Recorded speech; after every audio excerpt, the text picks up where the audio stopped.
Hello दोस्तों, मैं हूं संदीप और आप देख रहे हैं साइको फॉर यू। दोस्तों, आपको पता है कि एनटीटी से रिलेटेड जो भी सिलेबस है उसको हम डिस्कस कर रहे हैं ताकि आपका जो भी पंजाब में प्री प्राइमरी जो भी पोस्टें आई थी उससे रिलेटेड जो भी एग्ज़ाम होना है ना, तो उससे रिलेटेड मीन्स पहले आप जो भी एक बेस है आपका वो क्लियर हो जाए।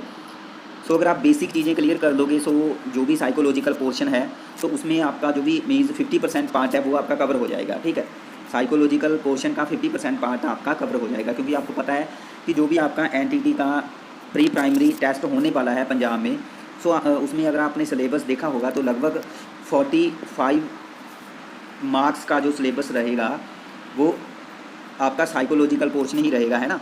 सो हमने इसलिए जो एनटीटी का सिलेबस है इसको उठाया है ताकि बेसिक चीज़ें आपको क्लियर हो जाएं। सो हमने काफ़ी मीन्स वीडियोज़ आपको प्रोवाइड कर दी हैं।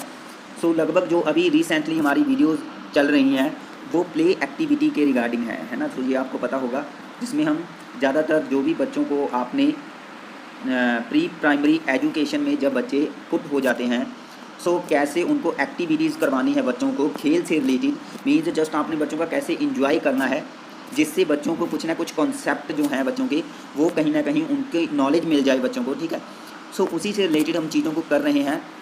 लास्ट वीडियोज़ जो हमने की थी, जो भी रिसेंटली वीडियोज़ आपको प्रोवाइड की हैं 4-5 वीडियोज़, सो उसमें हमने देखा है कि कैसे जो बच्चा है उसका जो भी फिज़िकल डेवलपमेंट है ना, वो कैसे विकसित होता है। तो उसमें हमने अलग अलग प्ले एक्टिविटीज़ आपको बता दी हैं। सो आज का जो हमारा टॉपिक है, आज का जो हमारा चैप्टर रहेगा, सो इसमें आप देख सकते हो कि जो कि कॉग्निटिव एबिलिटी होती हैं, संज्ञानात्मक योग्यताएं होती हैं, यहाँ पे चैप्टर को आप देख सकते हो। ठीक है, सो इन संज्ञानात्मक योग्यताओं और जो भी कंसेप्ट होते हैं इसको विकसित करने के लिए, इसको डेवलप करने के लिए आज हम करेंगे संज्ञानात्मक विकास से रिलेटेड जो भी प्ले एक्टिविटीज़ हैं। ठीक है, सो प्ले एक्टिविटीज़ जो कि डेवलप करेंगी कॉग्निटिव डेवलपमेंट को, बच्चे की जो भी कॉग्निटिव एबिलिटीज़ होती हैं। ठीक है, सो फर्स्ट ऑफ ऑल जहाँ पे मैं क्लियर कर दूँ कि भाई जो भी कॉग्निटिव एबिलिटीज़ हैं सो वो होती क्या है। देखो, ये तो आपको पता है कि एक बच्चे का संज्ञान होता है ना। सो संज्ञान मीन्स उस यहाँ पे उसका माइंड काम कर रहा है, जहाँ पे उसकी मेंटालिटी काम कर रही है। ठीक है, सो माइंड उसका काम कर रहा है मीन्स माइंड एक्टिव है। तो जब माइंड काम करेगा सो उसका संज्ञान बनेगा और संज्ञान में होता है ज्ञान। ठीक है, ज्ञान ही छुपा होता है। सो यह कैसे विकसित होता है, सो मैं बता दूं कि संज्ञानात्मक जो योग्यताएं हैं वो कौन कौन सी होती हैं। सो सिंपली हम यहाँ पे कह सकते हैं जब बच्चा अपने माइंड से बहुत सारी सिचुएशंस को हैंडल करता है, बहुत सारी प्रॉब्लम को सुलझाता है अपने माइंड से, चाहे वो कोई सिंपल प्रॉब्लम हो चाहे वो कोई कॉम्प्लेक्सिकल प्रॉब्लम हो।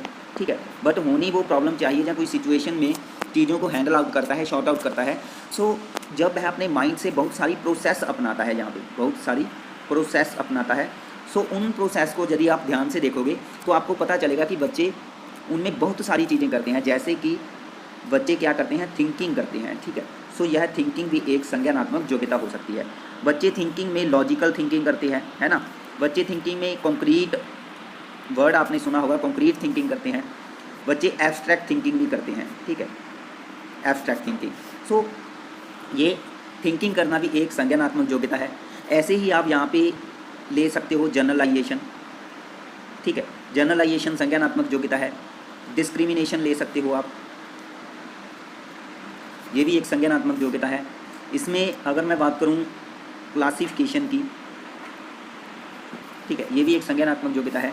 ऐसे ही सिंपल आप कह सकते हो कि अगर किसी प्रॉब्लम को सॉल्व करना, सो प्रॉब्लम सॉल्विंग, यह भी एक संज्ञानात्मक योग्यता है। ठीक है, और कॉन्सेप्ट मेकिंग, इसके बारे में आपने सुना होगा। ठीक है, कॉन्सेप्ट मैपिंग। ऐसे ही आइडेंटिफिकेशन, चीज़ों की पहचान करनी, है ना, संज्ञानात्मक योग्यता है। सिंपली हम कह सकते हैं कि जब बच्चा किसी सिचुएशन को समझता है, अंडरस्टैंडिंग संज्ञानात्मक योग्यता है भाई।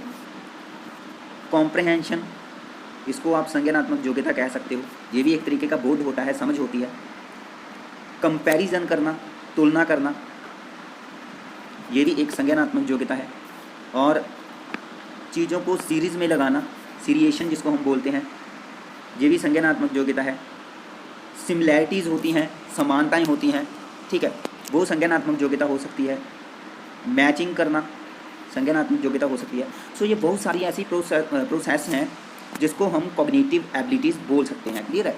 सो ये मैं आपको बता दीजिए, आप अपनी कॉपी पे नोट कर लेना ये भी चीज़ें जो भी हमने किया। Logical thinking, concrete thinking, generalisation, discrimination, classification, problem solving किया था, कॉन्सेप्ट मेकिंग किया, परसेप्शन रह गया था। ठीक है, सो इसको भी आप नोट कर सकते हो। परसेप्शन, अंडरस्टैंडिंग, मेमोराइजेशन एक रह गया था। ठीक है, चीज़ों को याद करने की योग्यता भी कॉग्निटिव एबिलिटी में आती है। ये भी एक माइंड की ही प्रोसेस है, मेमोराइजेशन याद करना। कॉम्प्रिहेंशन पावर हो गई जो, या कंपैरिजन करना, मैचिंग करना, सिमिलैरिटीज़ फाइंड करना, आइडेंटिफाई करना। ठीक है, ये सारी क्या है, कॉग्निटिव एबिलिटीज़ ही हैं। सो कॉग्निटिव एबिलिटीज़ का तो आपको पता चल गया यहाँ पे। सो हमारे पास आप इंट्रोडक्शन में ये देख सकते हो कि कौन कौन सी हम एक्टिविटी यहाँ पर लेकर के आएंगे बच्चों के लिए। सो इसमें कह रहे हैं कि फर्स्ट ऑफ ऑल हम डिस्कस करेंगे कि बच्चे कैसे सीखते हैं। सो इसमें आया है कि ऑब्जर्वेशन है ना। सो सिंपली आपको पता है कि ऑब्जर्व करना बहुत ही ज़रूरी है बच्चों के लिए, कि जब वह अपने इन्वायरमेंट में जन्म लेते हैं तो तभी से वह चीज़ों को ऑब्जर्व करने लग जाते हैं। ठीक है, क्योंकि जन्म लेने के बाद उसके पास जो योग्यताएं होती हैं वो उसके पास होती है सेंसेस, है ना। उसके पास सेंसरीज एबिलिटीज़ होती हैं, जो भी ज्ञानेंद्रियाँ है, तो उसके द्वारा मीन्स वह क्या है, ऑब्जर्व करते हैं किसको, इन्वायरमेंट को। सो ज्ञानेंद्रियों में वह क्या कुछ करते हैं, जैसे कि यहाँ पे कह रहे हैं स्पर्श करना मीन्स सेंस ऑफ टच जिसको हम बोल सकते हैं। सो इससे रिलेटेड हम कुछ प्ले एक्टिविटीज़ करेंगे कि जिसमें बच्चे छू करके चीज़ों को पहचानेंगे, क्लासीफाई करेंगे, डिस्क्रिमिनेट करेंगे, समस्याओं का समाधान करेंगे, परसेप्शन पहचान करेंगे, आइडेंटिफाई करेंगे। ठीक है, सो हम सिंपली ज्ञानेंद्रियों से रिलेटेड जो भी योग्यताएँ आती हैं बच्चों में, संज्ञानात्मक योग्यताओं का विकास होता है, तो उसमें स्पर्श ज्ञानेंद्रिय के द्वारा मीन्स टच के द्वारा हो गया। ऐसे ही यहाँ पे कह रहे हैं हमारे पास घ्राणेंद्रिय मीन्स इसको बोलते हैं स्मेल, इसको स्मेल करना बोलते हैं मीन्स स्मेलिंग के द्वारा। और उसके बाद है स्वादेंद्रिय मीन्स टेस्ट के द्वारा।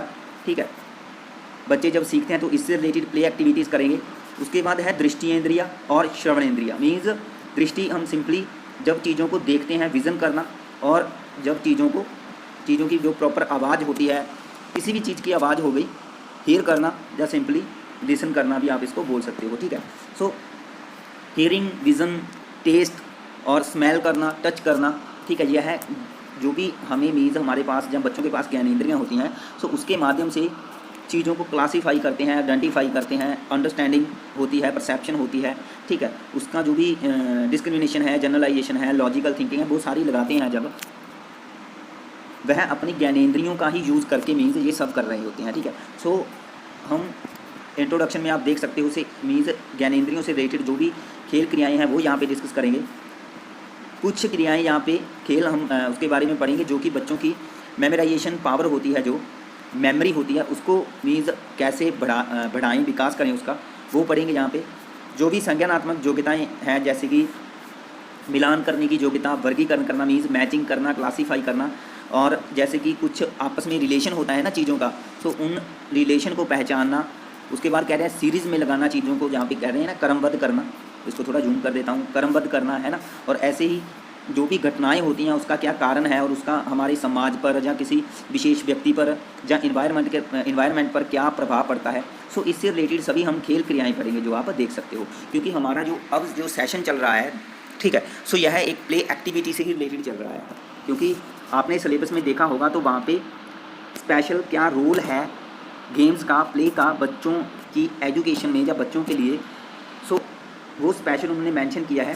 सो उससे रिलेटेड क्वेश्चन आपको इन्हीं वीडियो से मिलेंगे जो हम कर रहे हैं। ठीक है, जिसमें हम जस्ट प्ले एक्टिविटीज़ कर रहे हैं। जैसे कि लास्ट वीडियो में हमने प्ले एक्टिविटीज़ की थी कि कैसे फिज़िकल को डेवलप करना है बच्चों के, और उसमें हमने काफ़ी चीज़ें डिस्कस की थी। और ऐसे ही मोटर डेवलपमेंट में जैसे कि उसका जो फाइन मोटर स्किल है, ग्रॉस मोटर स्किल है, उसको कैसे बढ़ाना है ना। तो ऐसा कुछ हम पीछे वीडियोज़ में कर चुके हैं। आज की वीडियोज़ में जो हमने करना है वो ऑलरेडी मैं आपको बता चुका हूँ यहाँ पे। ठीक है, सो ऐसे ही यहाँ पे देख सकते हो। तो मैं आपको बता दूँ कि जितना भी हमारा कवर होगा मैटर लगभग 40 मिनट में या 50 मिनट में वो हम कर लेंगे। ठीक है, तो जितना भी कवर होगा उसके बाद इसका सेकंड पार्ट ले आएंगे। सो चलिए अब हम स्टार्ट करते हैं, जहाँ से हम स्टार्ट करते हैं एग्जाम्पल से। तो कह रहे हैं फॉर एग्ज़ाम्पल, अगर सब्जियों को अलग अलग करके टोकरे में रखने के लिए जब आपने कोई, जैसे कि ये सब्जी है लौकी हो गया, आलू और प्याज जैसे सख्त सब्जियों को कह रहे हैं नीचे, और टमाटर तथा बैंगनी जैसे जो भी नरम सब्जियां होती हैं को ऊपर रखा। तो ऐसा करने के लिए कह रहे हैं सख्त और नरम के आधार पर सब्जियों का क्या किया आपने, उसको वर्गीकरण किया, उसको क्लासीफाई किया। मीन्स यहाँ पे एक सिंपल एक्टिविटी, कई बार आपको जैसा कि आप करते हो ना कि सब्जी लेने जाते हो, तो आपके साथ अगर बच्चा गया हुआ है ना, तो उसको आप बच्चे को भी ये बोल सकते हो कि भाई जो भी सख्त सब्जी है, जैसे कि लौकी हो गया, आलू हो गए और प्याज हो गया, है ना, जिसको मीन्स हम जिसको थोड़ी सी फोर्स से हम क्या नहीं कर सकते, कंजूबर नहीं निकाल सकते जिसका, है ना, सिंपली कैचअप नहीं कर सकते जिसको। लेकिन अगर टमाटर की बात करें या बैंगन की बात करें, है ना, तो उसका कैचअप हो जाता है, ये आपको पता है। ईजिली तरीके से अगर थोड़ी सी फोर्स लगाएंगे तो वो क्या है, फट जाएगा, है ना। सो ताकि वो दब करके ख़राब ना हो जाए। सो इस तरीके की सब्ज़ी, जैसे कि यहाँ पे टमाटर हो गया, बैंगन हो गया, इसको हम ऊपर रख रहे हैं, प्याज, लौकी, आलू, है ना, इसको हम नीचे रख रहे हैं। सो सिंपली यह भी एक एक्टिविटी बच्चों को उसके हार्ड और सॉफ्ट, ठीक है, के आधार पे कि कैसे उसको क्लासीफाई करना है, ये आप कॉन्सेप्ट बच्चों को सिखा सकते हो सिंपली। आगे कह रहे हैं डिब्बों को अलमारी में रखने के लिए जब आपने बड़े डिब्बे में छोटे डिब्बे को डाला, तो इसके लिए आपने उनके आकार के अनुसार सबसे बड़ा, फिर सबसे छोटा, फिर उससे छोटा, इस तरीके से आपने क्या किया, एक सीरीज। मीन्स जब भी सीरिएशन की बात आएगी, इसका मतलब होगा चीज़ों को क्रम में लगाना। अब क्रम में आप कैसे लगा सकते हो, मीन्स जहाँ तो सबसे पहले छोटी, फिर उससे बड़ी, फिर उससे बड़ी, फिर उससे बड़ी, है ना, जहाँ फिर सबसे पहले बड़ी, फिर उससे छोटी, फिर उससे छोटी, फिर उससे छोटी, फिर मीन्स इस तरीके से चीज़ों को असेंडिंग या डिसेंडिंग ऑर्डर में आप क्या कर सकते हो, लगा सकते हो, है ना। सो इसी को बोल सकते हैं हम क्रम में लगाना। सो ऐसा करके भी आप बच्चों को किसी सीरिएशन का जो कॉन्सेप्ट होता है इसको सिखा सकते हो। आगे कह रहे हैं कुछ एग्जाम्पल और दिए गए हैं जिससे पता चलता है कि कैसे मैचिंग करना, क्लासीफाई करना, सीरीज़ में चीज़ों को लगाना और आपस में जो रिलेशनशिप है उसको कैसे आइडेंटिफाई करना है, जो भी रीज़न है, काज है और इफ़ेक्ट है, ठीक है, इसका आपस में क्या रिलेशन होता है, इसकी योग्यता की संकल्पना का विकास हम कैसे कर सकते हैं बच्चों में। सो कह रहे हैं यहाँ पे रंग बिरंगे मोतियों के ढेर में जब बच्चे एक ही रंग के मोती उठाते हैं, मीन्स यहाँ पे चूज़ कर रहे हैं।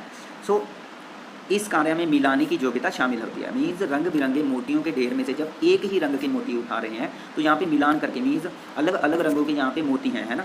सो वो क्या करेंगे कि एक रंग का मोती उठा करके फिर मिलान करेंगे कि भाई इसके साथ कोई रंग मैच कर रहा है। सो इससे आप क्या है, मैचिंग की जो योग्यता है वो बच्चों में विकसित कर सकते हो। ऐसे ही जब बच्चे अपनी पसंद और नापसंद के आधार पर खाने पीने की वस्तुओं को क्लासीफाई करते हैं, सो यहाँ पे उनके जो भी भोजन के स्वाद संबंधी विचार भी विकसित होते हैं, है ना। सो इससे वह अपने फूड को क्लासीफाई कर सकते हैं कि उसे क्या चीज़ें पसंद है खाने में और क्या नहीं। सो यहाँ पे क्लासीफिकेशन क्या होती है इसके बारे में बता सकते हैं कि भाई चीज़ों का वर्गीकरण करना। उसके बाद कह रहे हैं ये योग्यताएँ जो भी हम कर रहे हैं, ये जैसे कि संख्या हो गई, आकृति, मीन्स जो भी नंबर सिस्टम है, डिजिट है, 1 2 3 4 काउंटिंग है, इस तरीके का ज्ञान, जो भी प्रॉपर किसी इमेज है, किसी भी वस्तु की एक शेप है, जो भी उसका मेजरमेंट है, इस तरीके के कॉन्सेप्ट भी क्या है, विकसित कर सकते हो। और इसके मीन्स कह रहे हैं इसी कारण से ये योग्यताएँ आगे मीन्स पूर्व गणितीय संकल्पनाएँ कहलाती है। इसको पूर्व गणितीय संकल्पनाएँ मतलब कि किसी मैथमेटिक्स सब्जेक्ट को पढ़ाने से पहले कुछ ऐसी चीज़ों का बच्चों में विकास करना, एक बेस तैयार करना। मैथ को पढ़ने का यह है एक बेस तैयार हो रहा है, यहाँ पे बच्चों को संख्याओं के बारे में, आकृति के बारे में, आकार, माप, इस तरीके के कंसेप्ट के बारे में बच्चों को खेल के माध्यम से पढ़ाया जा रहा है, ठीक है। जैसे कि यहाँ पे सिंपली आगे थोड़ा देख लेते हैं। कह रहे हैं पूर्व गणितीय संकल्पना से हमारा अभिप्राय है कि उन कॉन्सेप्ट से है जिनमें गणितीय कंसेप्ट अर्जित करने में, पूर्व विकसित करने की आवश्यकता होती है। मीन्स एक मैथमेटिक्स जो भी कॉन्सेप्ट होते हैं उसको अर्जित करने के लिए जब हम ऐसी चीज़ों को सीखते हैं, ठीक है, जब बच्चे को ऐसी चीज़ें सिखाते हैं, उनको संख्याओं की समझ के बारे में सिखा रहे हैं, आकृतियों के बारे में, आकार और माप के बारे में सिखा रहे हैं, है ना, तो इसलिए इसको हम पूर्व गणितीय संकल्पनाएँ बोलेंगे, ताकि आगे जाकर के बच्चे किसी मैथमेटिकल जो भी मैथमेटिक्स सब्जेक्ट होता है, मैथ होता है, उसमें बच्चे क्या है वो परेशान ना हो, उन्हें वह सब्जेक्ट मीन्स कहीं ना कहीं कठिन ना लगे, ठीक है, डिफ़िकल्टी महसूस ना हो उसे, ठीक है। सो इस तरीके से मीन्स आप जो भी प्ले एक्टिविटी है वो कर सकते हो। आगे हमारे पास जहाँ पे कह रहे हैं कुछ योग्यताएँ जैसे कि प्रॉब्लम को सॉल्व करना, ठीक है, रीजनिंग, विश्लेषण, एनालाइज करना, कंक्लूजन निकालना, ये सारी संज्ञानात्मक योग्यताएँ ही हैं। मैंने बहुत सारी योग्यताएँ आपको स्टार्टिंग में बता दी थी जो आपने नोट कर रखी है, और ये भी आप नोट कर सकते हो। रीजनिंग मीन्स तर्क करना, जिसको हमने लॉजिकल थिंकिंग भी लिखा था। विश्लेषण, एनालाइज करना, ठीक है, और ऐसे ही निष्कर्ष निकालना मीन्स ये आपको पता है जब हम किसी चीज़ का कंक्लूजन निकालते हैं, है ना। सो या पहले से कुछ न कुछ सोचना, पूर्व अनुमान, पहले से ही कुछ न कुछ अनुमान लगाना, ठीक है। सो ये क्या है, इसी योग्यताओं में आती हैं। मीन्स जो भी हम गणित से रिलेटेड जो भी गणित को पढ़ाने से रिलेटेड कुछ योग्यताएं विकसित कर रहे हैं, आकार के बारे में, संख्याओं के बारे में, है ना। तो आगे हमारे पास कह रहे हैं जो भी हमने ऊपर कॉन्सेप्ट पढ़ा है, सो बच्चों में गणितीय विचार शक्ति को बढ़ावा देने का प्रयोग किया है। मीन्स जहाँ पे जो भी हमने ऊपर कुछ संकल्पनाएं पढ़ी हैं, जैसे कि आकार के बारे में हमने पढ़ा कि बच्चों को आकार की और आकृति की, है ना, और संख्याओं की, ठीक है, ऐसी समझ देना। सो यह किसके लिए पढ़ा, ताकि बच्चों में जो भी एक मैथमेटिकल थिंकिंग है उसको मीन्स कहीं ना कहीं बढ़ावा मिले, ठीक है। सो यहाँ पे कह रहे हैं गणितीय संकल्पनाओं से हमारा अभिप्राय जहाँ पर उच्च गणित में प्रयुक्त मूर्त संकल्पनाओं से नहीं है। मीन्स यहाँ पे जो भी एक हाई लेवल का मैथ होता है, सो उसमें जो कॉन्सेप्ट होते हैं, सो यहाँ पे उसकी बात नहीं की गई है। इसमें ये कह रहे हैं कि जो भी हमने मैथमेटिकल टर्म्स की बात की गई है, जो भी मीन्स हमने संख्याओं के बारे में किया आकार, तो यह एक हाई लेवल के कॉन्सेप्ट नहीं है, ठीक है। मतलब जस्ट ये बेसिक चीज़ें हैं जो कि आप खेल खेल में बच्चों को सिखा सकते हो, ठीक है, ये बात कही गई है यहाँ पे। सो इसलिए यहाँ पे कहा है कि गणितीय संकल्पनाओं से हमारा जो अभिप्राय है यहाँ पे, वह कह रहे हैं जो भी मैथ में कुछ प्रयुक्त मूर्त संकल्पनाएं हैं उससे नहीं है, बल्कि मूर्त संकल्पनाओं तो उस नींव पर निर्मित हो। मीन्स यह जो हमने पढ़ा यह तो एक बेस है, ठीक है, ताकि आगे जाकर के जो भी कंक्रीट कॉन्सेप्ट है मैथ से रिलेटेड वो बच्चों का मीन्स विकसित हो जाए, कहीं ना कहीं वो बन जाए, ठीक है। जो भी यहाँ पे आकार, मापतोल, आकृति और संख्याओं की बात की गई है। आगे हमारे पास यहाँ पे देख लेते हैं थोड़ा आगे क्या टॉपिक आया है। सो आगे जो हमारे पास मेन बेसिक जो टॉपिक है वो है बच्चे कैसे सीखते हैं, और इसी से हमारा मीन्स जो टॉपिक है वो स्टार्ट होता है। पीछे जस्ट जो भी हम कर रहे थे, जस्ट यह आपके लिए एक नॉलेज थी कि बच्चों का मिलान करने की, मैथमेटिकल जो भी कॉन्सेप्ट है उसका विकास करने के लिए जो भी खेल एक्टिविटी आपने करवानी है, तो उसमें कौन कौन सी चीज़ों के बारे में आपने बताना है। सो जैसे कि हमने मैथमेटिकल के लिए पढ़ा था कि आप संख्या, आकृति, आकार, स्थान, ठीक है, मापतोल, समय, ऐसे कॉन्सेप्ट को करवा सकते हो, ठीक है। सो हमारे पास यहाँ पे मेन आता है बच्चे कैसे सीखते हैं, तो इसको हम देखेंगे। सो देखो यहाँ से हम स्टार्ट करते हैं। कह रहे हैं बच्चों को किसी भी वस्तु या घटना, सो कोई भी वस्तु है या कोई भी घटना है इन्वायरमेंट में या कोई सिचुएशन है, उसके बारे में जब वह कॉन्सेप्ट का निर्माण करने के लिए कह रहे हैं, उन्हें उस वस्तु या घटना या सिचुएशन को देखना या अनुभव करना होता है। मीन्स वह उसको एक्सपीरियंस करते हैं, चीज़ों को देखते हैं, है ना। सो देखना जस्ट यहाँ पे कह सकते हैं कि भाई यहाँ पे अब उसकी जो सेंसेस हैं वो काम कर रही है ना। सो उसकी ज्ञानेंद्रियाँ काम कर रही हैं, तो चीज़ों को देख करके वह एक्सपीरियंस करता है। तो बच्चे खोज और अन्वेषण द्वारा सीखते हैं। यहाँ पे कह रहे हैं कुछ भी समझने के लिए बच्चों में उसमें एक्टिव रूप से इन्वॉल्व होना बहुत ज़रूरी है, ठीक है। तो जो भी अगर बच्चे सीखना चाहते हैं तो उसमें एक्टिव रूप से उनको इन्वॉल्व होना पड़ेगा ही पड़ेगा। सो हमारे पास यहाँ पे आगे कह रहे हैं कि जहाँ तक संभव हो सके सीखना वस्तुओं के साथ मीन्स एक वास्तविक तरीके से जुड़ना है। मीन्स अगर यहाँ पे हम सीखने की बात कर रहे हैं तो इसका मतलब ये नहीं है कि जस्ट आप बच्चों को मीन्स एक सिंपली थियोरटिकल नॉलेज दे रहे हो, जस्ट बच्चों को बता रहे हो, ठीक है। सीखने का मतलब ये नहीं है। सीखने का मतलब है वस्तुओं के साथ मीन्स फिजिकली और मेंटली तरीके से जुड़ना। जो भी एक्सपीरियंस है, जो भी एक रियलिटी है, उसके आधार पर चीज़ों को समझना। यहाँ पे सो कह रहे हैं बच्चों में किसी भी संकल्पना की समझ विकसित करने के लिए केवल उस संकल्पना के बारे में बात या चर्चा करनी ही जरूरी नहीं है। जहाँ पे मीन्स जहाँ पे आप जस्ट किसी भी कॉन्सेप्ट को बताना चाहते हो तो ऐसा नहीं है आपने बोल करके बता दिया, ये चीज़ें जहाँ पे मायने नहीं रखती। जहाँ पे ये कहा है मीन्स जहाँ पर केवल बच्चों को कॉन्सेप्ट के बारे में जस्ट बता देना ही काफ़ी नहीं है, बल्कि क्लासीफाई करना या डिफरेंस क्रिएट करना चीज़ों में बच्चों को करने के लिए मीन्स चीज़ों में कैसे क्लासीफाई करना है, कैसे डिफरेंस क्रिएट करना है, जहाँ पे जैसे लिखा है ना। सो इससे रिलेटेड बच्चों को फिजिकली तरीके से और मेंटली तरीके से जो भी घटनाएं हैं, वस्तुएं हैं, उसके साथ वास्तविक रूप से मीन्स क्या होना पड़ेगा, जुड़ना पड़ेगा। और इससे ही रिलेटेड हम जो भी खेल क्रियाएँ हैं वो यहाँ पे हम करेंगे, है ना। सो वही यहाँ पे दे रखा है। जैसे कि फॉर एग्जांपल कह रहे हैं बच्चों को यह बता देना, सिर्फ यह बता देना कि चीज़ों को वर्गीकृत कैसे करें, तो यह एक मीनिंगलेस होगा। मीन्स यहाँ पे जस्ट बताना नहीं है। अगर आप उसको क्लासीफाई करने की क्षमता बढ़ाना चाहते हैं तो कह रहे हैं उनको क्रियाएं स्वयं करने के आप मौके देंगे, ठीक है। सो यदि आप क्लासिफिकेशन की जो भी एक समझ है वो विकसित करना चाहते हो तो बच्चों को इन्वॉल्व करोगे, खुद एक्टिविटी करने के अपॉर्चुनिटी प्रोवाइड करोगे। यहाँ पे भी खुद वही आपने करना है, ठीक है। सो फिर कहीं ना कहीं जा करके बच्चे सीख पाएंगे। उसके बाद जब वह एक्टिविटी करेंगे, इसके साथ साथ आपने डिस्कशन भी वहाँ पे बच्चों के साथ करनी है। बच्चों को अगर किसी में कोई प्रॉब्लम आ रही है उसको भी आपने दूर करना है, ठीक है। सो जब बच्चे क्रियाएं कर रहे होते हैं तो उनसे जो वो कर रहे होते हैं उसके बारे में आप डिस्कशन कर सकते हैं, ठीक है। सो इस तरीके की एक्टिविटी के साथ ही बच्चों को मीन्स जो यहाँ पे हमने किया है वर्गीकृत करने की क्षमता, तो इसको बढ़ा सकते हैं। ऐसा नहीं है कि आपने जस्ट क्लासिफिकेशन से रिलेटेड एक बातचीत कर दी, ठीक है, ऐसा नहीं है। जहाँ पे कहा है कि चीज़ों को वर्गीकृत कैसे करना है, मीन्स जस्ट यह मात्र बता देना, ये नहीं है यहाँ पे, ठीक है। सो इसलिए यहाँ पे हम सिंपली कह सकते हैं कि भाई बच्चे कैसे सीखते हैं। सो बच्चों को सिखाने के लिए जो भी यहाँ पे एक मेथड यूज़ हो रहा है कि उनको खुद एक्टिव रखें, जो भी प्रोसेस उसको आप सिखाना चाहते हो उसमें, ठीक है, एक्टिव रखें।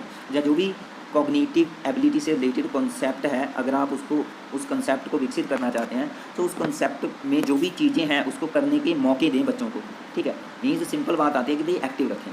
इसके बाद कह रहे हैं खेल के दौरान बच्चों को जो भी अन्वेंशन मीन्स एक खोज करना या फाइंड करना, जो भी उसके अवसर प्रदान करना और फिर उनके एक्सपीरियंस पर एक डिस्कशन करना बच्चों को संकल्पना से परिचित करवाने का एक सामान्य तरीका हो सकता है, ठीक है। सो सिंपली अगर आप खोज के अवसर प्रदान करेंगे और उनके जो भी एक्सपीरियंस होंगे जब आप खोज करेंगे तो उनसे सिंपल डिस्कस अगर आप करोगे वहाँ पे, तो किसी संकल्पना को आप क्या कर सकते हो, विकसित कर सकते हो बच्चों में, ठीक है, उससे इंट्रोड्यूस करवा सकते हो।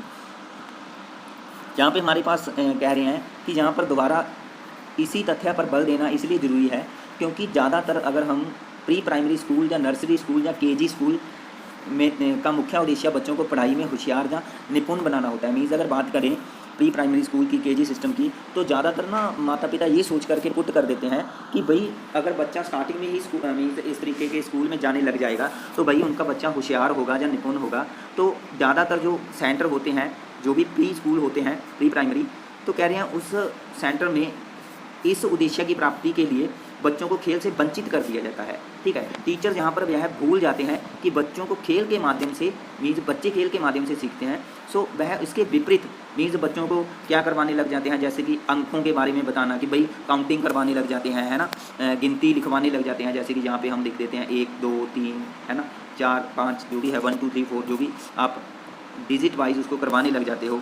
या आप उसको रंगों के नाम, फलों के नाम, आकृतियों के नाम, ठीक है, इस तरीके से रटवाने लग जाते हो, लिखाने सिखाने में लग जाते हो कि लिखना कैसे होता है। सो कहीं ना कहीं फिर बच्चे क्या है जो कि इसके लिए उस टाइम पे तैयार नहीं होते, तो ज़ोर ज़बरदस्ती के साथ यहाँ पे चीज़ें सीख रहे होते हैं, जो कि एक उनके लिए अलग तरीके का इन्वायरमेंट क्रिएट कर देता है, जो कि हमने पढ़ा था, जो कि एक टीचर सेंटर अप्रोच हो सकती है ना। यह बच्चों के अनुरूप अप्रोच नहीं है, टीचर अपनी मर्जी से जस्ट उसको होशियार और निपुण बनाने के लिए कार्य कर रहा है। तो यह बात गलत है, यहाँ पे हम सिंपली ये कह सकते हैं इस तरीके का एनवायरनमेंट तैयार करके आप नहीं पढ़ाओगे बच्चों को। यहाँ पे आपने जस्ट उसको क्या करवाना है, ऐसी एक्टिविटी करवानी है, खेल इस तरीके का बच्चों को उसमें इन्वॉल्व करना है खेल में कि बच्चे कुछ ना कुछ गिनती सीख जाएँ। जैसे कि हमारे पास यहाँ पे कहा है कि 4 वर्षीय मोनू पड़ोस के ही एक नर्सरी स्कूल में जाती है। एक दिन उसकी माँ ने उसे गिनती सुनाने के लिए कहा। मीनू ने 1 से 20 तक गिनती बिल्कुल सही क्रम में सुनाई। मीनू की माँ ने उसे पत्थरों के ढेर में से 9 पत्थर उठाने को कहा, लेकिन 3 बार ट्राई करने के बाद भी मीनू वैसा कर पाने में असमर्थ रही। सो यहाँ पे देखो, उसको काउंटिंग तो आती थी 1 से लेकर के 20 तक, ठीक है, मतलब कि अब हम ये कह सकते हैं कि भाई उसको जस्ट ये चीज़ें बोलनी आ रही थी, जस्ट वो इसको स्पीक कर रहे थे, लेकिन उसको समझ नहीं थी कि भाई 1 का मतलब क्या है। 1 का मतलब है कोई एक वस्तु, है ना, कि 2 का मतलब क्या है, 2 का मतलब कि कोई 2 वस्तुएं, ठीक है। सो उसको इस तरीके के कॉन्सेप्ट की समझ नहीं थी, जस्ट उसको एक रट्टाफिकेशन हम कह सकते हैं लगा हुआ था, जो कि टीचर ने अपने हिसाब से उसको भाई रट्टा लगवा दिया 1 से लेकर के 20 तक। तो वो एक जैसे कि कोई बच्चा किसी सॉन्ग को बार बार सुन करके याद कर लेता है, ठीक है। सो उसी तरीके से यह जो भी काउंटिंग है बार बार सुन करके उसने याद कर ली, उसके दिमाग में 1 के बाद 2 बोलते हैं, 3 बोलते हैं, 4 बोलते हैं, है ना, ये चीज़ उसके दिमाग में बन गई। मीन्स यहाँ पे गिनती को कैसे बोला जाता है ऐसा पता था उसको, लेकिन काउंटिंग में 1 का मतलब क्या है, मीनिंग क्या है 1 का, 2 का मीनिंग क्या है, इसके बारे में नहीं पता था, ठीक है। सो यहाँ पे उसका जो भी काउंटिंग का कॉन्सेप्ट था, यह कहीं ना कहीं हम कह सकते हैं कि यह अधूरा था, ठीक है। सो ऐसी चीज़ें करवाने का कोई मतलब नहीं बनता। सो यहाँ पे कह रहे हैं कि ऐसे में आप क्या कहेंगे कि भाई मीनू ने जो भी 1 से लेकर के 20 तक काउंटिंग की है, तो उसका क्या मतलब है, उसने मीन्स काउंटिंग करना उसे आया है या नहीं। तो मेरे हिसाब से तो भाई नहीं आया। आप बाकी अपने विचार है जो कमेंट सेक्शन में रख सकते हो। आगे हमारे पास जो कॉन्सेप्ट आता है वो है ऑब्जर्व करने के जो कौशल है उसको हम कैसे विकसित करेंगे, ठीक है, उसको बढ़ावा देने के लिए जो भी खेल क्रियाएँ हैं। सो इसमें जो हमारे पास देखो ऑब्जर्वेशन, आप समझ सकते हो कि भाई चीज़ों को देख करके परख करके, है ना, जब हम उसकी जांच पड़ताल करते हैं, जो भी तो उसको हम देखते हैं, उसको हम टच करते हैं, उसकी स्मेल करते हैं। सो यह सारी चीज़ें ऑब्जर्वेशन में ही तो आती हैं। सो मीन्स सिंपली अपना जो भी ज्ञानेंद्रियाँ हैं, तो ज्ञानेंद्रियाँ या संवेदी योग्यताएँ हैं, इसके लिए हम खेल क्रियाएँ करेंगे ताकि ज्ञानेंद्रियाँ भी विकसित हों और इसके साथ साथ जो भी हम यहाँ पे संज्ञानात्मक कॉन्सेप्ट हैं वो भी विकसित हों। ठीक है। सो यहाँ पे हमारे पास कह रहे हैं सीखने के लिए जो भी उसके अनुभवों की आवश्यकता होती है, जैसे कि वस्तु या घटना ना, उसको टच करना, उसको देखना, उसको सुनना, या उसको सूंघना, एक प्रॉपर उसकी स्मेल क्या है ना। सो सुनना, देखना, स्पर्श करना और सूंघना जो कि एक हमारी स्वाभाविक क्रियाएं होती हैं। स्वाभाविक क्रियाएं मतलब कि ये हमारे एक तरीके के रिफ्लेक्सेस एक्शन में ही आते हैं, है ना, कि जब हमारी चीज़ सामने आ जाएगी तो भैया हम उसे देख लेंगे, है ना। तो रिफ्लेक्सेस एक्शन में ही आते हैं। स्वाभाविक क्रियाएं होती हैं, जहाँ हम कह सकते हैं यह एक बायोलॉजिकल हमें कुछ ना कुछ योग्यता मिली हुई है, जन्मजात योग्यताएं मिली हुई हैं, जिसके द्वारा हम क्या है चीज़ों के कांटेक्ट में आते हैं, उसको ऑब्जर्व करते हैं। ठीक है। सो स्वाभाविक क्रियाएं हैं जिसके लिए किसी को कुछ सीखने बताने की ज़रूरत नहीं होती। मीन्स हम यहाँ पे बच्चों को ऐसे नहीं बताएंगे कि भाई ये चीज़ कैसे देखनी है, इसको कैसे सूंघना है ना।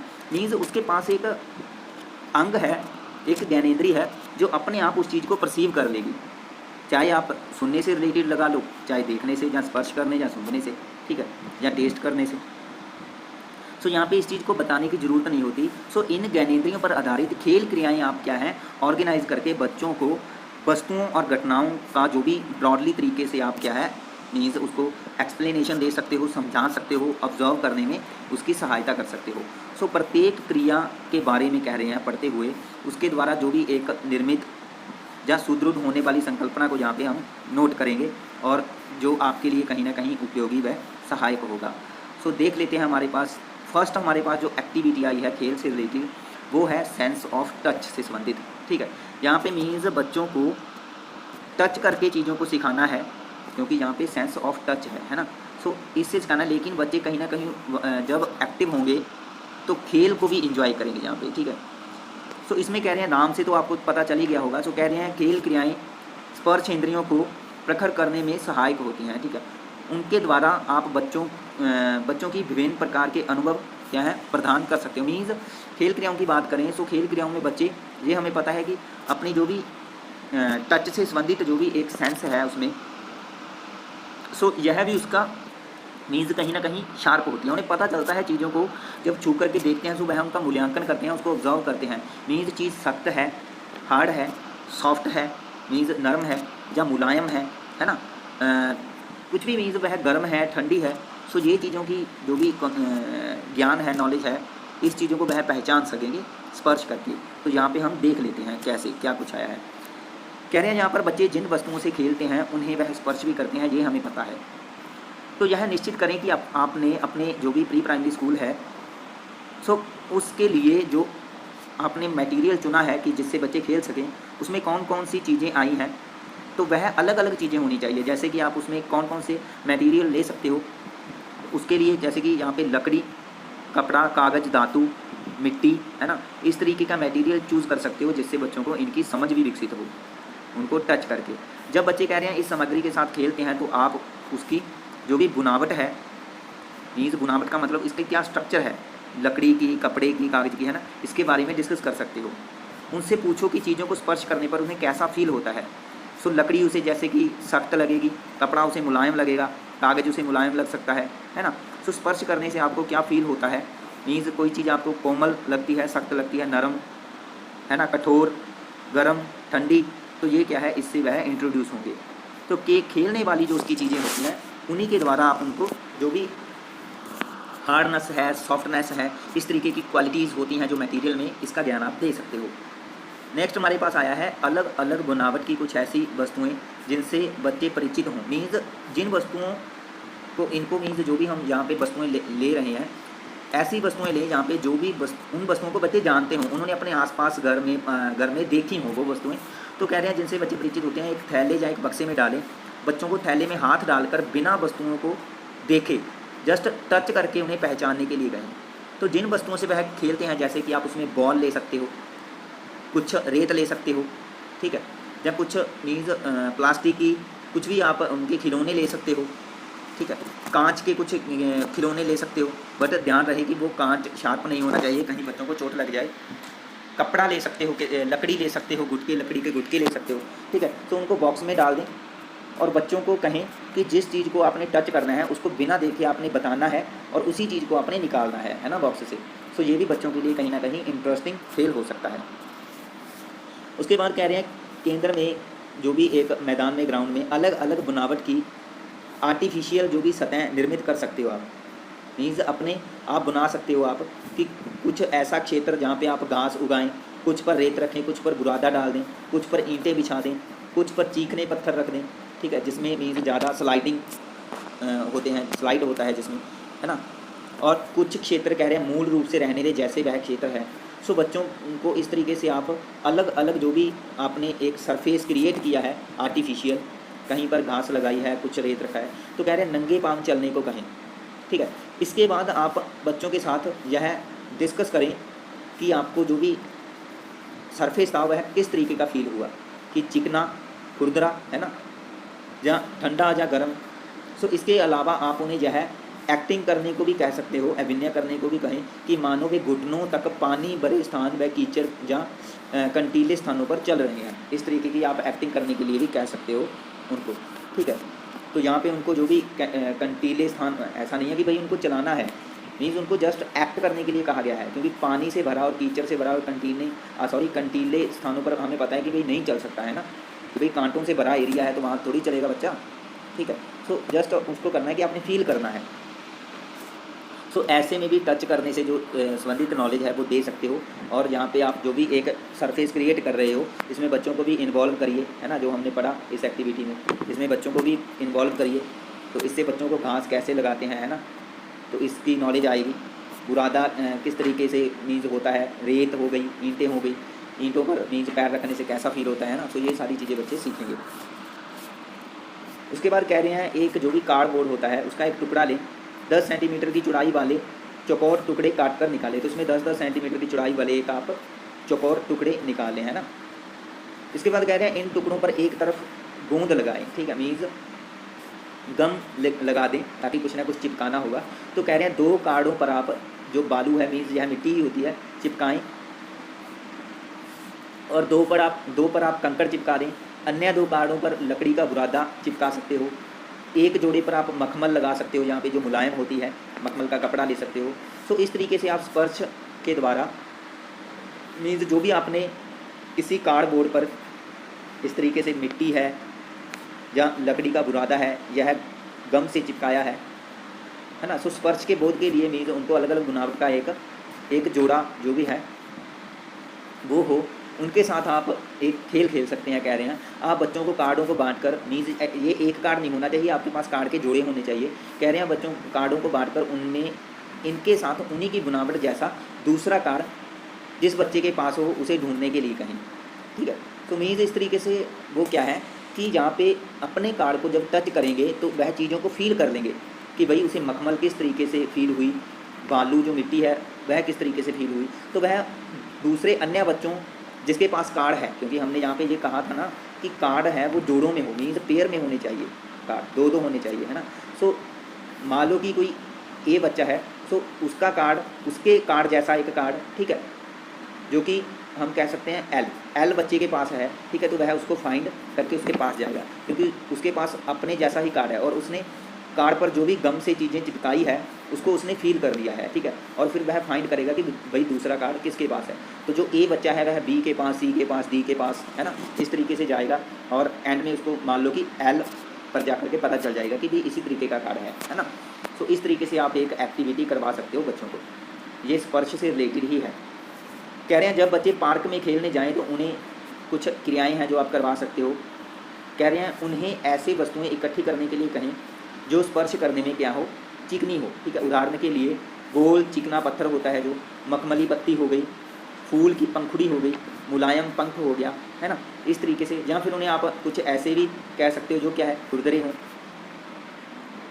कह रहे हैं जो कि जैसे कि पेड़ की छाल हो गई या शाखा हो गई, सूखी घास, मिट्टी, ठीक है। सो कुछ खुरदरी चीज़ें, कुछ मुलायम चीज़ें आप उनको इकट्ठी करने के लिए कह सकते हो। तो इससे भी आप वो स्पर्श करने की जो योग्यता है वो भी विकसित होगी। और इसमें हम कह सकते हैं कि जो भी कॉन्सेप्ट है नरम, है ना, कठोर, गरम, ठंडा, तो हमने पढ़ा खुरदरा, मुलायम, ठीक है। ऐसी चीज़ों का जो एक समझ है वो बच्चों में विकसित होगी। इसके बाद हमारे पास जो नेक्स्ट आता है जी टॉपिक, वो है स्मेल की समझ, ठीक है। मीन्स स्मेल से रिलेटेड बच्चों को कुछ ना कुछ स्मेलिंग करवानी है। सो उससे रिलेटेड कुछ ना कुछ खेल क्रियाएँ हैं, ताकि बच्चे जो भी अलग अलग वस्तुएँ होती हैं, खाने वाली होगी, है ना, तो उनकी एक प्रॉपर जो स्मेल होती है उनको बच्चे पहचान सकें। सो कह रहे हैं डेली लाइफ की जो भी एक्टिविटी होती है उसके दौरान आप जो भी पूछ सकते हो बच्चों से डिस्कशन में कि भाई आपको कौन कौन सी भोजन की या चीज़ों की जो स्मेल है वो अच्छी लगती है। तो यहाँ पे कह रहे हैं कि जब खाना परोसा जाए तो बच्चों से कह रहे हैं खाने से रिलेटेड जो भी स्मेल होती है उसके बारे में पूछ सकते हैं कि उन्हें पसंद आई या नहीं, उनको कौन कौन से आहारों की जो स्मेल है वो अच्छी लगती है। सो इस तरीके से उनसे डिस्कशन कर सकते हो आप। उसके बाद कह रहे हैं बच्चों को यहाँ पे जैसे कि कुछ सब्जियाँ ली गई थी कि फूल गोभी, शलगम हो गया, मूली, मेथी, है ना, वो जब पकती है तो किस तरीके की एक उनकी स्पेसिफिक स्मेल होती है, एक विशिष्ट जो स्मेल होती है वो आपको किस तरीके से लगती है ना। सो बच्चे पहचानते हैं इस चीज़ों को, स्मेल को भी। ऐसे ही कह रहे हैं बच्चों को अदरक हो गया, लहसुन हो गया, प्याज, संतरे के छिलके, सरसों का तेल, नींबू के पेड़ के पत्ते, गुलाब, है ना, और कुछ ऐसी अन्य चीज़ें जिनका अपनी एक अलग अलग खुशबू होती है। सो इन चीज़ों को स्मेल करवा करके कि भी आप बच्चों को उनकी जो एक प्रॉपर पहचान है वो बता सकते हो। उसके बाद हमारे पास कह रहे हैं कि बच्चों को बाज़ार ले जाने की आप इसमें योजना बना सकते हो। तो वही आ गया ना, हमने लास्ट वीडियो में भी किया था, ट्रिप को ऑर्गेनाइज़ करना। सो यहाँ पे किसी ट्रिप को भी ऑर्गेनाइज़ कर सकते हो। सो बाहर जाने से पहले बच्चों के साथ डिस्कशन कर लें कि बाहर जाने पर वे अलग अलग प्रकार की जो भी खुशबू है, स्मेल उन्होंने ली है ना, सो उसने क्या करना है, ध्यान में रखना है, और जो भी उनके सोर्सेज हैं उनका भी पता लगाना है। सो यह बात भी सही है कि बच्चा जो बाज़ार में खुशबूदार वस्तुएँ हैं उसके अतिरिक्त अन्य चीज़ें भी अवश्य ही देखेगा, है ना। तो ये तो स्वाभाविक है कि उसके लिए आपको उन्हें क्या करना पड़ेगा, प्रोत्साहित करना पड़ेगा। केंद्र में कह रहे हैं जब आप वापस आ जाओगे तो बच्चों ने जो भी देखा सुना, उन्होंने जो भी वहाँ पे स्मेल किया, जो भी टच किया, सो इससे रिलेटेड आप बातचीत कर सकते हो। बहुत सारे ऐसे फूल होते हैं जिनकी अलग अलग कह रहे हैं खुशबू होती है। सो बच्चों को आस पड़ोस में लगे फूलों की जो सुगंध है, एक महक है, उसको जानने के लिए मोटिवेट करिए। बच्चों को अलग अलग फलों के नाम बताएं, फूलों के नाम बताएं। हालांकि वे फूल के नाम और उसकी खुशबू का एकदम संबंध नहीं कर पाएंगे क्योंकि बच्चे बहुत छोटे हैं, है ना। हम प्री स्कूलर एज के बच्चों की बात कर रहे हैं यहाँ पे, लेकिन फिर भी कुछ समय बाद ये चीज़ करना वो सीख जाएंगे। ये कह सकते हैं कि स्टार्टिंग में नहीं होगा लेकिन बाद में तो होगा। सो इस तरह से कुछ पेड़ों को उनके कुचले हुए पत्तों की खुशबू के माध्यम से भी पहचाना जा सकता है, जैसे नींबू और अमरूद, ठीक है। नेक्स्ट हमारे पास आता है स्वाद इंद्रिय संबंधी खेल क्रियाएँ। मीन्स जो भी एक टेस्ट होता है किसी वस्तु का, ठीक है, तो उससे रिलेटेड आपने कौन कौन से खेल में इन्वॉल्व करवाना है बच्चों को, वो हम यहाँ पे देख लेते हैं। तो इसमें कह रहे हैं जब भी बच्चे हैं, तो अगर हम इन्फेंट की बात करें, एक शिशु की बात करें, तो जो भी उसे वस्तु स्टार्टिंग में मिलती है ना, जब वह जन्म ले लेता है, तो जब वह 1 या 2 महीने का होता है तो उसे हम शिशु बोलते हैं। तो जब भी उसे कोई वस्तु मिलती है तो वह अपने मुंह में डाल लेता है, जो कि हम ऑलरेडी चैप्टर 2 में पढ़ चुके हैं, है ना। सो यहाँ पे मीन्स मुंह में डालना भी हम कह सकते हैं चीज़ों को, एक खोज करने की ही प्रवृत्ति होती है, ठीक है, उस टाइम पे। क्योंकि जैसे जैसे बच्चे बड़े होते जाते हैं फिर ये समझने लग जाते हैं कि हर चीज़ को अपने मुंह में नहीं डालना चाहिए, ठीक है। मीन्स किसी भी कोई प्लास्टिक का टुकड़ा आ गया, खिलौना आ गया, तो उसको अपने मुँह में नहीं डालना चाहिए, ऐसी उनमें समझ विकसित हो जाती है। लेकिन फिर भी कह रहे हैं इस जो कि टेस्ट से रिलेटेड जो भी हमारा ज्ञानेंद्रिय है, सो कह रहे हैं इससे हमें बहुत कुछ पता चलता है। बच्चों को हर प्रकार के भोजन को चखने के लिए कह रहे हैं जहाँ पे आप मोटिवेट कर सकते हो। तो आपको पता है भाई बच्चे हैं वो खाने के बहुत ही शौकीन होते हैं, है ना। सो एक खाना भी उनके लिए क्या हो सकता है, गेम हो सकती है, खेल हो सकता है, ठीक है। सो इससे कह रहे हैं आप स्वाद संबंधी चर्चा जो उन्होंने खाया है वह कड़वा, खट्टा, मीठा या नमकीन था, इससे रिलेटेड आप डिस्कस कर सकते हो। बच्चों में कह रहे हैं इन संकल्पनाओं का विकास बच्चों में इन संकल्पनाओं के विकास में यह सहायक होगा। किसकी संकल्पनाएं, कि कोई चीज़ कड़वी है, खट्टी है, मीठी है, नमकीन है, ठीक है। सो जो उन्होंने खाया वह नरम है या सख्त है, सो बच्चे इसके बारे में भी चर्चा कर सकेंगे। जैसे कि अगर अमरूद की बात करें तो वो सख्त होता है ना, और अगर पपीते की बात करें, है ना, पपाया, वो क्या होता है भाई, नर्म होता है, ठीक है। और बहुत सारे फल हैं ऐसे जो मीठे हो सकते हैं, कड़वे हो सकते हैं, खट्टे हो सकते हैं, ठीक है। सो इस तरीके की समझ भी उनमें विकसित होगी। यहाँ पे कह रहे हैं आप एक चार्ट लें और उनमें अलग अलग श्रेणियों से रिलेटेड कैटेगराइज करके चीज़ों को आप क्या करें, उनको पिक्चराइजेशन कर दें। मीन्स नमकीन चीज़ें, मीठी, कड़वी और खट्टी चीज़ें हैं ना, सो उनको कॉलम बना करके अलग अलग डिवाइड करके दीवार पर लगा दे। कह रहे बच्चों ने जो खाया उसका स्वाद कैसा था उसके बारे में जैसे जैसे बच्चे बताएंगे आप वस्तुओं का नाम स्वादानुसार उसी कॉलम में लिख सकते हो जहाँ पर आपने पिक्चराइजेशन की है, मीन पिक्चर बनाई हुई है। ठीक है, ऐसे ही हमारे पास आगे आता है भाई विज़न से रिलेटेड और हियरिंग से रिलेटेड। ठीक है, सुनने से रिलेटेड और देखने से रिलेटेड। इसमें हमारे पास कह रहे हैं कि बच्चों से संस्मरण करने के लिए कहें और उन्हें स्कूल या केंद्र आते समय रास्ते में क्या क्या देखा। मीन्स यहाँ पे आप बच्चों से इस बात पर भी चर्चा कर सकते हो कि जब भी आप प्री प्राइमरी स्कूल से घर जाते हो या सुबह जब भी घर से स्कूल में आते हो तो आपने क्या क्या देखा, वो सारी चीज़ें हमें बताओ। तो उसकी एक लिस्ट तैयार कर सकते हो, है ना। कह रहे हैं गमले में लगाए गए पौधों में आज नया क्या है, यह बताने को कहें बच्चों में कि उस पौधे में कल आपने क्या देखा था और आज आपने क्या देखा। तो जैसे कह रहे हैं अगर कोई नया फूल या नई शाखा या कुछ नई पत्तियाँ आई होंगी या कुछ पत्तियाँ वहाँ पे ब्राउन कलर की हो गई होंगी, कुछ येलो कलर की पड़ गई होंगी, सूख गई होंगी, है ना। सो उससे रिलेटेड बच्चे आपको बताएंगे क्योंकि वो चीज़ों को देख रहे हैं। सो देखना, ऑब्जर्व करना हो सकता है। बच्चों को अपने शरीर का प्रयोग करते हुए कह रहे हैं अलग अलग ध्वनियाँ उत्पन्न करने के लिए कहें और इन ध्वनियों के बारे में बच्चों से बातचीत करिए। जैसे हमारे शरीर में हर वक्त जो ध्वनियाँ, आवाज़ें आती रहती हैं जिनकी ओर हम ध्यान नहीं देते, उनकी और बच्चों का ध्यान क्या करें, मीन्स आकर्षित करें, अट्रैक्ट करें। जैसे कि हमारा हार्ट रेट हो गया, जो हमारी जैसे कि जब हम सांस लेते हैं तो उस टाइम भी एक आवाज़ आती है। ठीक है, ऐसे ही जब हमारी पल्स रेट होती है, ठीक है, उसकी भी एक आवाज़ होती है जिसको हम फील कर सकते हैं। ठीक है, आगे हमारे पास कह रहे हैं नेता का अनुसरण करने वाला खेल भी आप खेल सकते हो। मीन्स कोई यहाँ पे लीडर है, उसके नकल करनी है, उसको मीन्स अनुसरण करना है, फॉलो करना है। तो कह रहे हैं इस खेल के लिए एक बच्चा नेता चुना जाता है। नेता एक विशेष लय पर ताली बजाता है, जब चलता है या मुंह से कोई ना कोई आवाज़ निकालता है तो दूसरे बच्चे भी उसके द्वारा की गई क्रिया को दोहराते हैं, मीन्स उसको फॉलो करते हैं, उसकी नकल कर रहे होते हैं। सो नेता की जो है एक्टिविटी बदलने पर बच्चों को भी क्रिया क्या है, बदलनी पड़ती है। सो यहाँ पे बच्चे देख रहे हैं, सुन रहे हैं। ठीक है, सो देखने और सुनने से रिलेटेड इस तरीके से मीन्स उनका विकास हो रहा है, ज्ञानेंद्रियों का भी और कंसेप्ट का भी। आगे हमारे पास आया है संस्मरण शक्ति से संबंधित खेल। मीन्स जो भी मेमोराइजेशन पावर होती है, याद करने की योग्यता होती है, उससे रिलेटेड आप कौन कौन से खेल बच्चों से मीन्स खिलवा सकते हो। सो हमारे पास यहाँ पे कह रहे हैं कि हमने कुछ ऐसी इंटरेस्टिंग एक्टिविटी ली हैं जिसके आधार पर जो भी संस्मरण शक्ति है उसका प्रयोग है, मीन्स जिनका आधार संस्मरण शक्ति का प्रयोग है। सो इसमें हमारे पास ये एक्टिविटीज़ हम थोड़ा पढ़ देते हैं। कह रहे हैं बच्चों के सामने 3-4 वस्तुएं रखें और ध्यानपूर्वक देखने के लिए कहें। फिर उन वस्तुओं को किसी कपड़े में ढक दें और बच्चों को बिना बताए चुपचाप एक वस्तु उसमें हटा दें। फिर वस्तुओं के ऊपर से कपड़ा हटा दें और बच्चों से उस वस्तु का नाम पूछे जो आपने वस्तु गायब कर दी है। ठीक है, सो यहाँ पे अब अगर उन्होंने वस्तुओं को ध्यान से देखा है, उनको याद कर लिया है, तो यहाँ पे उसकी मेमोराइजेशन पावर के आधार पर ही वह क्या है, जो चीज़ गायब की गई है उसको क्या करेंगे, बता देंगे। ठीक है, कह रहे हैं जो भी आपने खेल खेला है ना, तो इसको आप थोड़ा चेंज भी कर सकते हो कि बच्चों को वस्तुएं दिखाएं, फिर उन्हें ढक कर बच्चों को सभी वस्तुओं के नाम बताने को कहें। मीन्स पहले वस्तुएं दिखा दी, जैसे कि लकड़ी का गुटका, पेन, पेंसिल, किताब, कापी। ठीक है, कुछ चीज़ें जो कि उसके खिलौने हो सकते हैं, तो वो दिखा कर के सारी चीज़ें कि हमने ये 5-6 चीज़ें हैं, इसको ध्यान से देख लो ये कौन कौन सी हैं। तो ध्यान रहे आपने जिन वस्तुओं से वो इंट्रोड्यूस्ड हैं ऑलरेडी अपने घर परिवार में, जिन वस्तुओं को वह जानते हैं, उन्हीं वस्तुओं को आप लें, उन्हीं वस्तुओं को चुनें और फिर उनको कपड़े में ढक करके पूछें कि भाई इनमें कौन कौन सी वस्तुएं हमने रख दी हैं, है ना। तो इससे मीन्स वह क्या है, अपनी मेमोराइजेशन पावर के बेस पे ही वह क्या है, चीज़ों का नाम बता सकते हैं। कोई ऐसी यहाँ पे कहानी चुन सकते हैं जिनसे बच्चे थोड़ा क्या है इंट्रोड्यूस होते हैं, उनके बारे में जानते होते हैं।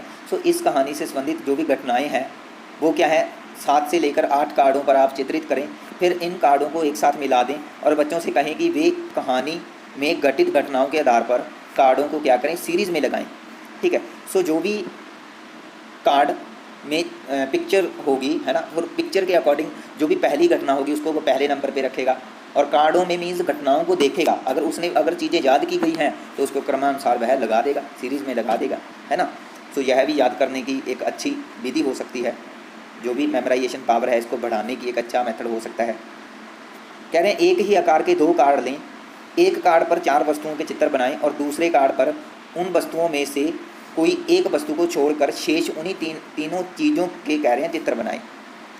बच्चों को कुछ समय के लिए पहला कार्ड दिखाएं, फिर उसे वापस लें। उसके बाद बच्चों को दूसरा कार्ड दिखाएं जिसमें केवल 3 ही चित्र थे, जहाँ पे जैसे आप देख सकते हो कि भाई यहाँ पे एक कार्ड लिया है, यहाँ पे बच्चों को यह चित्र दिखा दिए पिक्चर कि भाई फूल, कप हो गया है ना, फ्लावर हो गया, कप हो गया, यहाँ पे ट्री हो गया और एक कैंडल हो गई। सो इसको दिखाने के बाद आप एक ऐसा मीन्स कार्ड चूज़ करें जिसमें कोई ना कोई एक पिक्चर गायब हो, ठीक है। अब जब इस कार्ड को दिखाओगे तो बच्चों से पूछें कि भाई यहाँ पे कौन सी पिक्चर गायब है ना। सो अपनी संस्मरण शक्ति के बेस पे कि जो इसमें बच्चों ने देखा था इस कार्ड में, इसके बेस पे वह फिर क्या है इसमें बताएंगे कि भाई यहाँ पे क्या चीज़ गायब है, जहाँ पे कप गायब है, ठीक है। सो इस तरीके से भी आप कोई ना कोई एक्टिविटी करवा सकते हो। ऐसे ही यहाँ पे कह रहे हैं कुछ ऐसे कार्ड में ऐसे चित्र बने हों जिनसे बच्चे जिनके बारे में बच्चों को पता हो, है ना। सो उनमें आप कुछ ऐसी चीज़ें छोड़ सकते हो जो बच्चे बताएं। जैसे कि यहाँ पे एग्जांपल के तौर पर कहा है कि 2 पहिए वाली साइकिल का चित्र बना सकते हो, कि उसका एक हैंडल या पहिया गायब कर सकते हो। जैसे कि यहाँ पे चित्र में बस, एक जो बस है, ठीक है, बस का टायर यहाँ पे गायब कर दिया गया है, ठीक है। सो बच्चों से पूछे कि इसमें बस का कौन सा हिस्सा गायब है, तो बच्चे ने अगर बस को अच्छे तरीके से ऑब्जर्व किया हुआ है तो वो बता देगा।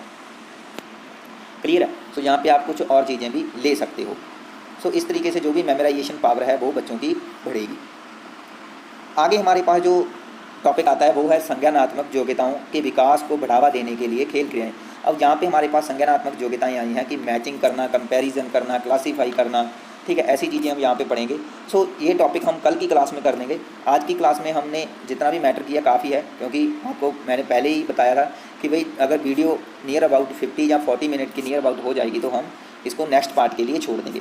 सो आज की क्लास में इतना ही काफ़ी है। अगर क्लास आपको अच्छी लगी इसको लाइक करें वीडियो को, ठीक है, हमारे चैनल को सब्सक्राइब करें, बेल आइकन को भी जरूर प्रेस करें ताकि वीडियो की नोटिफिकेशन आपको मिल जाए। कल की क्लास में हम जो भी कॉग्निटिव एबिलिटीज़ हैं इसको कैसे बढ़ावा, इसका कैसे विकास करना है, इसके लिए जो भी प्ले एक्टिविटी रहेगी वो हम डिस्कस कर देंगे कल की क्लास में। सो देखते रहें चैनल। Thanks for watching.